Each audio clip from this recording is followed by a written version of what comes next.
morning. How are you? It's been great, hasn't it? I've been blown away by the whole thing. In fact, I'm leaving.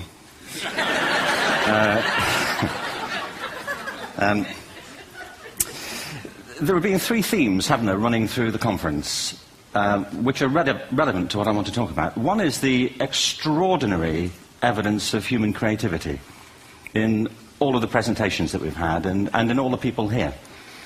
Just the variety of it and the range of it. The second is that it's put us in a place where we have no idea what's going to happen in terms of the future. No idea how this may play out. I have an interest in education. Actually, what I find is everybody has an interest in education. Don't you? I find this very interesting. If you're at a dinner party and you say you work in education, actually, you're not often at dinner parties, frankly. If you work in education, you're not asked, you know, and you're never asked back, curiously. That's I think it strikes me. But if you are, and you say to somebody, they say, what do you do? And you say, you work in education, you can see the blood run from their face. They think, oh my God, you know, why me? It's my one night out all week. But if you ask people about their education, they pin you to the wall. Because it's one of those things that goes deep with people. Am I right? Like religion and money and other things. So I have a big interest in education, and I think we all do. We have a huge vested interest in it, partly because it's education that's meant to take us into this future that we can't grasp. If you think of it, children starting school this year will be retiring in 2065. Nobody has a clue, despite all the expertise that's been on parade for the past 4 days, what the world will look like in 5 years' time. And yet we're meant to be educating them for it. So the unpredictability, I think, is extraordinary. And the third part of this is that we've all agreed, nonetheless, on the really extraordinary capacities that children have, their capacities for innovation. I mean, Serena last night was a marvel, wasn't she? Just seeing what she could do. And she's exceptional, but I think she's not, so to speak, exceptional in the whole of childhood. What you have there is a person of extraordinary dedication who found a talent. And my contention is all kids have tremendous talents, and we squander them pretty ruthlessly. So I want to talk about education, and I want to talk about creativity. My contention is that creativity now is as important in education as literacy, and we should treat it with the same status. Thank you.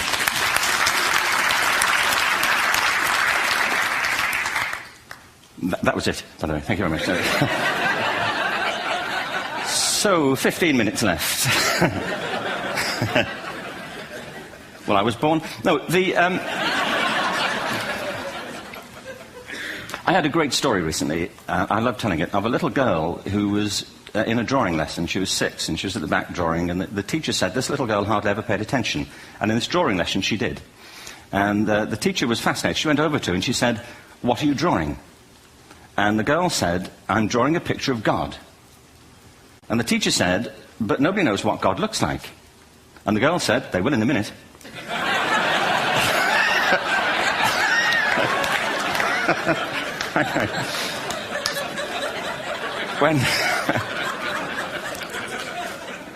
When my son was 4 in England, actually he was 4 everywhere, to be honest. I mean, if we're being strict about it, wherever he went, he was 4 that year. But he was in the Nativity play. Do you remember the story? No, it was big. It was a big story. Mel Gibson did the sequel. You may have seen it. I don't know. It was Nativity 2. But James got the part of Joseph, which we were thrilled about. We consider this to be one of the lead parts. We had the place crammed full of agents and T-shirts, you know. James Robinson is Joseph. He didn't have to speak, but do you know the bit where the 3 kings come in? They come in bearing gifts, and they bring gold, frankincense, and myrrh. This really happened. We're sitting there, and they, I think, just went out of sequence. Because we talked to the little boy afterwards and said, you know, are you okay with that? And they said, yeah, why was that wrong?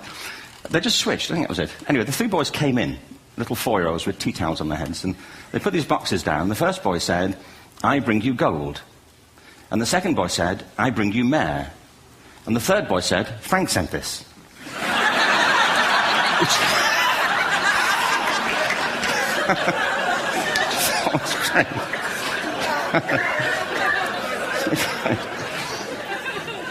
What these things have in common, you see, is that kids will take a chance. You know, if they don't know, they'll have a go. Am I right? They're not frightened of being wrong. Now, I don't mean to say that being wrong is the same thing as being creative. What we do know is, if you're not prepared to be wrong, you'll never come up with anything original. If you're not prepared to be wrong. And by the time they get to be adults, most kids have lost that capacity. They have become frightened of being wrong. And we run our companies this, by the way. We stigmatize mistakes. And we're now running national education systems where mistakes are the worst thing you can make. And the result is that we are educating people out of their creative capacities. Picasso once said this. He said that all children are born artists. The problem is to remain an artist as we grow up.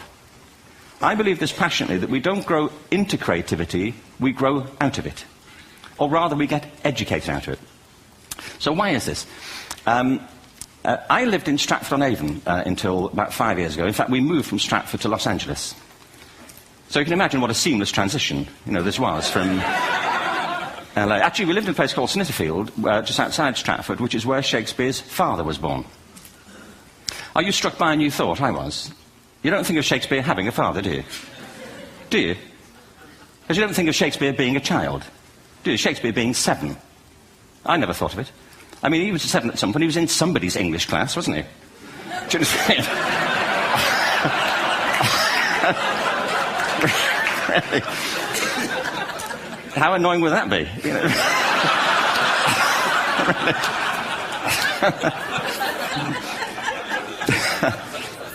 Must try harder.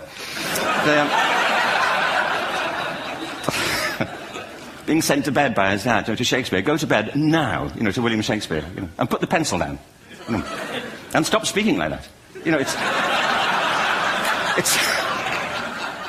It's confusing everybody.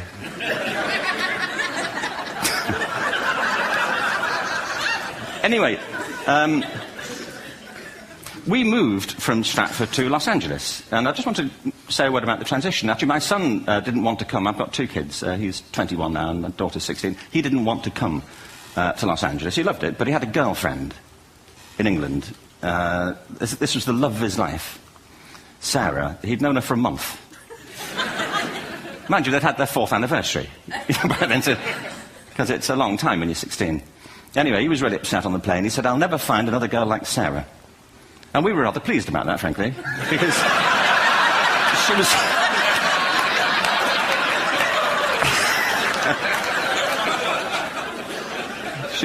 she was the main reason we were leaving the country.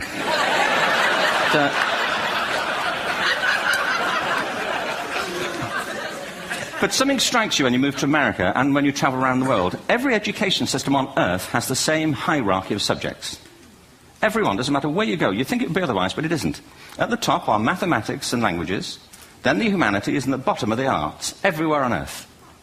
And in pretty much every system, too, there's a hierarchy within the arts. Art and music are normally given a higher status in schools than drama and dance. There isn't an education system on the planet that teaches dance every day to children the way we teach them mathematics. Why? Why not? I think this is rather important. I think maths is very important, but so is dance. Children dance all the time if they're allowed to. We all do. We all have bodies, don't we? Did I miss a meeting? I think... Truthfully, what happens is, as children grow up, we start to educate them progressively from the waist up. And then we focus on their heads, and slightly to one side.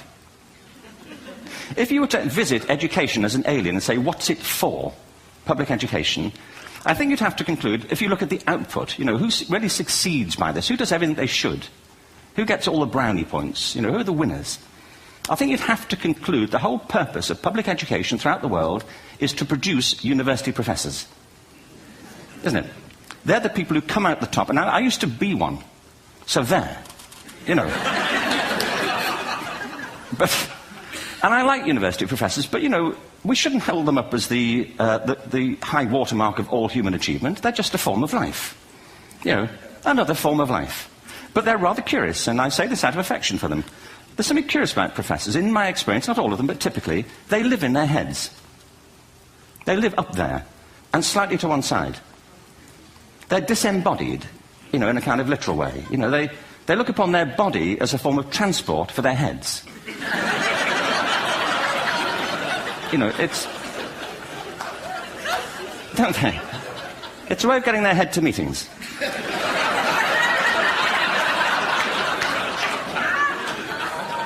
If you want real evidence of out-of-body experiences, by the way, get yourself along to a residential conference for senior academics and pop into the discotheque on the final night.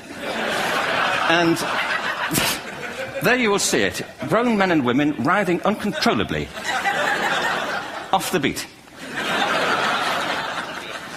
Waiting to end so they can go home and write a paper about it. Now, our education system is predicated on the idea of academic ability. And there's a reason. The whole system was invented around the world. There were no public systems of education really before the 19th century. They all came into being to meet the needs of industrialism. So the hierarchy is rooted on two ideas. Number one, that the most useful subjects for work are at the top. So you were probably steered benignly away from things at school when you were a kid, things you liked, on the grounds you would never get a job doing that. Is that right? Don't do music, you're not going to be a musician. Don't do art, you won't be an artist. Benign advice. Now, profoundly mistaken. The whole world is engulfed in a revolution. And the second is academic ability, which has really come to dominate our view of intelligence because the universities designed the system in their image. If you think of it, the whole system of public education around the world is a protracted process of university entrance. And the consequence is that many highly talented, brilliant, creative people think they're not. Because the thing they were good at school wasn't valued or was actually stigmatized. And I think we can't afford to go on that way. In the next 30 years, according to UNESCO, more people worldwide will be graduating through education than since the beginning of history. More people. And it's the combination of all the things we've talked about, technology and its transformational effect on work, and demography and the huge explosion in population. Suddenly, degrees aren't worth anything. Isn't that true? When I was a student, if you had a degree, you had a job. If you didn't have a job, it's because you didn't want one. And I didn't want one, frankly, so... but now, kids with degrees are often heading home to carry on playing video games. Because you need an MA, where the previous job required a BA, and now you need a PhD for the other. It's a process of academic inflation, and it indicates the whole structure of education is shifting beneath our feet. We need to radically rethink our view of intelligence. We know three things about intelligence. One, it's diverse. We think about the world in all the ways that we experience it. We think visually, we think in sound, we think kinesthetically, we think in abstract terms, we think in movement. Secondly, intelligence is dynamic. If you look at the interactions of a human brain, as we heard yesterday from a number of presentations, intelligence is wonderfully interactive. The brain isn't divided into compartments. In fact, creativity, which I define as the process of having original ideas that have value, more often than not, comes about through the interaction of different disciplinary ways of seeing things. The brain is intentionally... By the way, there's a shaft of nerves that joins the two halves of the brain called the corpus callosum. It's thicker in women. Following on from Helen yesterday, I think this is probably why women are better at multitasking. Because you are. Aren't you? There's a raft of research, but I know it from my personal life. If my wife is cooking a meal at home, which is not often, thankfully, but, if she's doing... she's good at some things. But if she's cooking, she's dealing with people on the phone, she's talking to the kids, she's painting the ceiling, she's doing open-heart surgery over here. If I'm cooking, the door is shut, the kids are out, the phone's on the hook. If she comes in, I get annoyed. I say, Terry, please, I'm trying to fry an egg in here.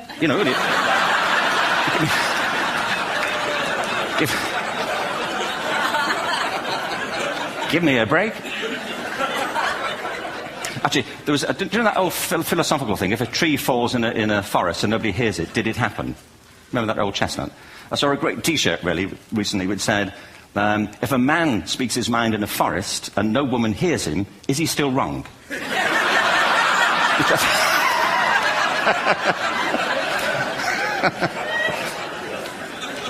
And the third thing about intelligence is it's distinct. I'm doing a new book at the moment called Epiphany, which is based on a series of interviews with people about how they discovered their talent. I'm fascinated by how people got to be there. It's really prompted by a conversation I had with a wonderful woman who most people have never heard of. She's called Gillian Lynn. Have you heard of her? Some have. She's a choreographer, and everybody knows her work. She did Cats. and Phantom of the Opera. She's wonderful. I used to be on the board of the Royal Ballet in England, as you can see. And anyway, Julie and I had lunch one day. I said, how'd you get to be a dancer? And she said it was interesting. When she was at school, she was really hopeless. And the school in the 30s wrote to her parents and said, we think Gillian has a learning disorder. She couldn't concentrate, she was fidgeting. I think now they'd say she had ADHD. Wouldn't you? But this was the 1930s, and ADHD hadn't been invented, at this point, so it wasn't an available condition. People weren't aware they could have that. Anyway, she went to see this specialist. So this oak-panelled room, and she was there with her mother, and she was led and sat on this chair at the end, and she sat on her hands for 20 minutes while this man talked to her mother about all the problems Gillian was having at school. And at the end of it, because she was disturbing people, her homework was always late and so on, little kid of 8, in the end, the doctor went and sat next to Gillian and said, Gillian, I've listened to all these things that your mother's told me. I need to speak to her privately. So he said, wait here, we'll be back. We won't be very long. And they went and left her. But as they went out the room, he turned on the radio that was sitting on his desk. And when they got out the room, he said to her mother, just stand and watch her. And the minute they left the room, she said she was on her feet, moving to the music. And they watched for a few minutes, and he turned to her mother, and he said, Mrs. Lynn, Gillian isn't sick, she's a dancer. Take her to a dance school. I said, what happened? He said, she did. I can't tell you how wonderful it was. We walked in this room, and it was full of people like me. People who couldn't sit still. People who had to move to think. Who had to move to think. They did ballet, they did tap, they did jazz, they did modern, they did contemporary. She was eventually auditioned for the Royal Ballet School. She became a soloist. She had a wonderful career at the Royal Ballet. She eventually graduated from the Royal Ballet School, found her own company, the Gillian Dance Company, met Andrew Lloyd Webber. She's been responsible for some of the most successful musical theatre productions in history. She's given pleasure to millions, and she's a multi-millionaire. Somebody else might have put her on medication and told her to calm down. Now, I think...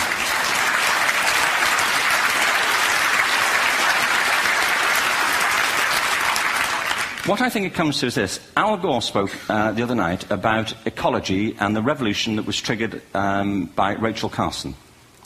I believe our only hope for the future is to adopt a new conception of human ecology, one in which we start to reconstitute our conception of the richness of human capacity. Our education system has mined our minds in the way that we strip mine the earth for a particular commodity, and for the future it won't serve us. We have to rethink the fundamental principles on which we're educating our children. There was a wonderful quote by Jonas Salk, who said, if all the insects were to disappear from the earth, within 50 years, all life on earth would end. If all human beings disappeared from the earth, within 50 years, all forms of life would flourish. And he's right. What TED celebrates is the gift of the human imagination. We have to be careful now that we use this gift wisely and that we avert some of the scenarios that we've talked about. And the only way we'll do it is by seeing our creative capacities for the richness they are and seeing our children for the hope that they are. And our task is to educate their whole being so they can face this future. By the way, we may not see this future, but they will. And our job is to help them make something of it. Thank you very much. Bravo. Here, here. Good.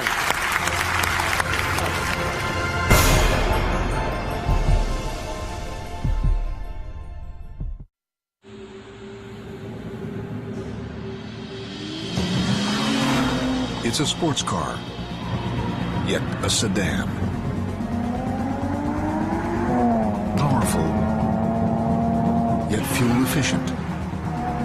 Modern, yet timeless. Introducing the new BMW 3 Series, our most advanced 3 yet.